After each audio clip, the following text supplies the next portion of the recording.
हिमाचल प्रदेश के धर्मशाला में चल रहे शीतकालीन सत्र के चौथे दिन पक्ष और विपक्ष के बीच काफी तल्खी देखी गई।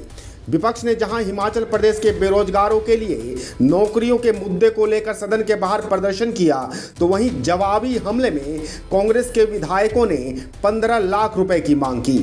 माहौल कुछ समय के लिए काफी तनावपूर्ण भी हुआ और विधायक आपस में धक्का मुक्की करते हुए भी नजर आए। इस दौरान भाजपा विधायकों ने डिग्रियां तक जला दी। नेता प्रतिपक्ष जयराम ठाकुर ने कहा कि कांग्रेस ने सत्ता में आने से पहले 5 लाख युवाओं को रोजगार देने का दावा किया था, लेकिन पिछले 1 साल से भर्तियां अटकी हुई हैं। बेरोजगार युवा दर दर की ठोकरें खाने को मजबूर हैं और डिग्रियों को जलाने की नौबत आ गई है। उन्होंने आगे कहा कि खाली पदों को भरने के लिए लगातार मांग की जा रही है, लेकिन सरकार गंभीर नहीं है, जबकि 1 लाख युवाओं को 1 साल में नौकरी देने की गारंटी दी गई थी। प्रदेश में 10 लाख से अधिक बेरोजगार हैं जो नौकरी की आस लगाए बैठे हुए हैं, लेकिन सरकार उनको नौकरी देने के बजाय अपने चहेतों को एडवाइजर, ओएसडी जैसे पदों से नवाज रही है और बेरोजगारों के साथ मजाक किया जा रहा है। विपक्ष इसे बर्दाश्त नहीं करेगा और एक एक कर सभी गारंटी को सरकार को याद दिलाया जाएगा। बंद करो, बंद करो। चौथा दिन है, देना होगा। और हिमाचल प्रदेश में कांग्रेस पार्टी ने सत्ता में आने से पहले जिस प्रकार से गारंटियां दी थी, उसमें एक बहुत बड़ी गारंटी ये थी कि हम सत्ता में आएंगे तो हिमाचल प्रदेश में 5 साल में 5 लाख नौकरियां बेरोजगार नौजवानों को देंगे। और कैबिनेट की पहली बैठक में पहले दिन ही 1 लाख नौकरियां निकाल दी जाएंगी और वो नौकरियां हिमाचल प्रदेश के जो बेरोजगार हैं उनको दे दी जाएंगी। 1 साल बीतने के पश्चात भी आज ये हालात हैं कि हिमाचल प्रदेश में एक भी नौजवान को सरकारी नौकरी नहीं दी गई 1 साल बीतने के बाद भी। उल्टे हिमाचल प्रदेश में बहुत सारे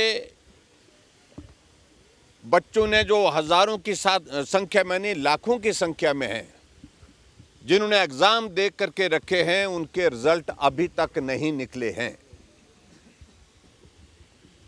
और इस प्रकार से जो गारंटियों का इनका जो दौर हिमाचल प्रदेश में चुनाव से पहले रहा, उसमें नौजवान भ्रमित हुआ, नौजवानों को लगा कि शायद हमको नौकरी मिलेगी और उस वजह से कांग्रेस पार्टी सफल हो गई सत्ता को हासिल करने के अपने उस लक्ष्य में। लेकिन आज हिमाचल प्रदेश का नौजवान ठगा ठगा महसूस कर रहा है। दर दर वो भटक रहा है डिग्रियां हाथ में लेकर के।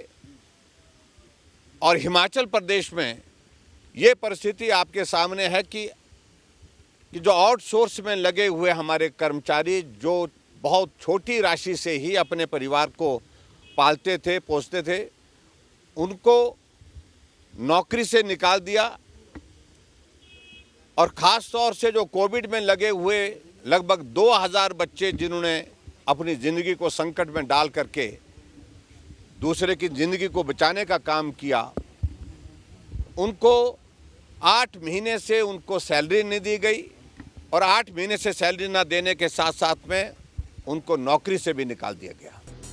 वहीं दूसरी तरफ जवाबी हमले में कांग्रेस के विधायकों ने आपदा को राष्ट्रीय आपदा घोषित न करने, सिलेंडर के बढ़ते दामों और 15 लाख देने के वादों को लेकर भाजपा पर जवाबी हमला बोला। कांग्रेस के विधायकों ने कहा कि प्रदेश के भाजपा विधायक नौटंकी कर रहे हैं। केंद्र से हिमाचल को मदद दिलाने का कोई प्रयास नहीं किया जा रहा है। मोदी सरकार ने 2014 में काले धन की वापसी पर 15-15 लाख देने का दावा किया था, जो अभी तक किसी को नहीं मिला है। भाजपा के पास मुद्दे नहीं हैं, जबकि सरकार ने 1 साल में बेहतरीन कार्य किए हैं और सभी गारंटी को चरणबद्ध तरीके से पूरा किया जा रहा है।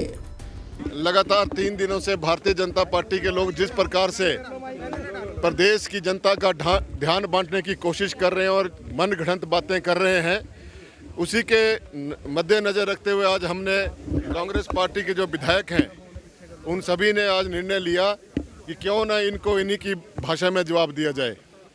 जैसा कि आप सभी को मालूम है, 2014 में मोदी जी ने पूरे देश को संबोधित करते हुए कहा था कि हर वर्ष मैं 2 करोड़ नौकरियां दूंगा बेरोजगारों को, लेकिन वो 2 करोड़ नौकरियां आज तक नहीं मिल पाई। और यह भी कहा था कि 15-15 लाख रुपए सबको देंगे, वो भी नहीं दिए। उसके बाद कहा था 100 दिन में महंगाई ख़त्म कर देंगे, वो भी नहीं हुए। फिर उसके बाद कहा था कि पाकिस्तान में एक सर कटेगा, पाकिस्तान के हम 10 सर काट के लाएंगे, तो वो सर पता नहीं कहाँ गुम गए। तो ये हर जगह झूठ ही झूठ। 56 इंच का सीना, 144 सांसदों को जिस प्रकार से बर्खास्त किया गया है लोकसभा सांसद के अंदर और राज्यसभा के अंदर, वो काला अध्याय है इस लोकतंत्र के लिए। और लोकतंत्र प्रणाली को जिस प्रकार से ये दिन प्रतिदिन ख़त्म करने की कोशिश कर रहे हैं, लेकिन कांग्रेस पार्टी जो है कभी भी इन मंसूबों को पूरा नहीं होने देगी।